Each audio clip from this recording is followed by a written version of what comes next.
So we've been talking a lot about how the city is divided and got into some very specific ways that manifested itself under the last mayor, Adrian Fenty. But let's look forward a little bit.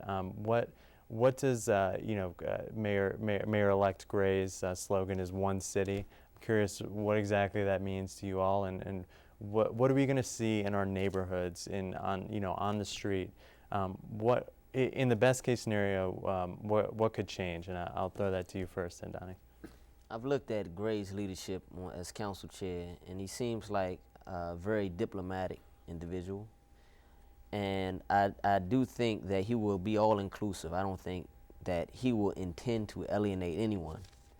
However, I go back down this two-way street that I often go down because it's not really up to Gray what happens. It's really up to the Washington, D.C. community to decide their own destiny.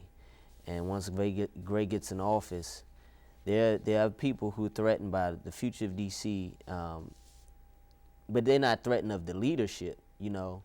They just have to make sure that they put themselves in the position to be able to reap the benefits of what all the city's going to have to offer in the future. D.C. is on track to become a world-class city with the amenities, with the base of people who are coming, the institutions that are coming.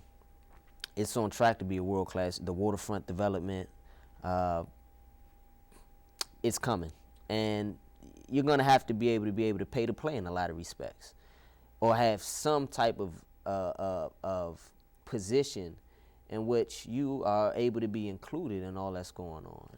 And you got to get yourself in that position. So, Jonathan, what does this inclusiveness mean? Does this mean hours and hours of public meetings, and then we sort of make the same decisions, or I guess that's a cynical way of looking at it. But how do you view it? Well, I think Vincent Gray is a very diplomatic person. I think he'll make a big difference just by, even if he decides he doesn't agree with whatever you're saying, listening to you, letting you feel like your input was being considered, and and then I think a lot of people will not feel so alienated by their city's government. The tough thing for him is he's coming in with a $175 million budget shortfall, and probably 400 over the next few years. Yeah. I mean, that's a really, really tough. Somebody's going to be angry at the end of the day. I mean, right? Everybody's going to have to give up something. It is going to be ugly. So that it's very tough to figure out how he will make make some accomplishments or accomplish some things when he has to deal with such cuts right away. And on that note, you got to remember Vince Gray. He kind of championed cutting the earmarks, which funded a lot of the grassroots organizations. And this time we'll have especially to see, in the arts, right? Yeah, and a lot of the school money also under Finney administration got taken out to put in the general funds as well. So we got to look in the budget, and we see what Gray is going to do when we see his budget.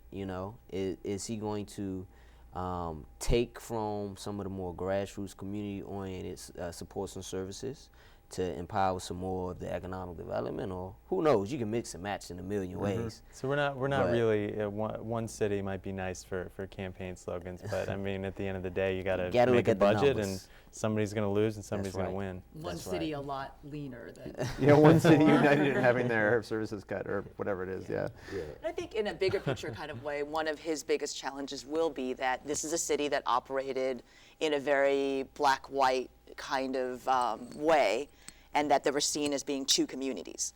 I think that Latinos, Asian Americans, African immigrants, Muslim Americans are becoming a bigger and bigger part of the city and a bigger voice. And he's going to have to find a way to include them. He's going to have to find a way to have people in leadership who represent these communities and look out for their needs. When we talk about empowering the people who live in D.C. to try to have some control over their future when the city is changing, if the one thing that Vincent Gray if he could make some progress in getting the city's population trained and prepared for full-time work, even if it's not a job that requires a college degree or even a high school degree in some cases, but ready for something, and if this community college that University of District of Columbia is starting, if that really becomes a kind of a reliable organization, that's a big problem we've had for generations in the city. So if we can get some of those skills up to get those people working in our hotels, working in our hospitals, working in our universities, that, I mean, even if he makes a dent in that in 4 years, I think that would be a really big accomplishment for the city. Yeah, there's a lot of talk about removing the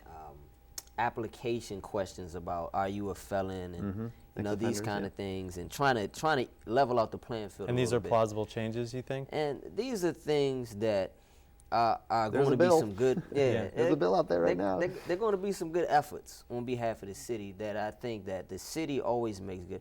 I think that a leader will always give his constituency the benefit of doubt when they don't have the leverage. However, will his constituency take advantage? Will they play their part?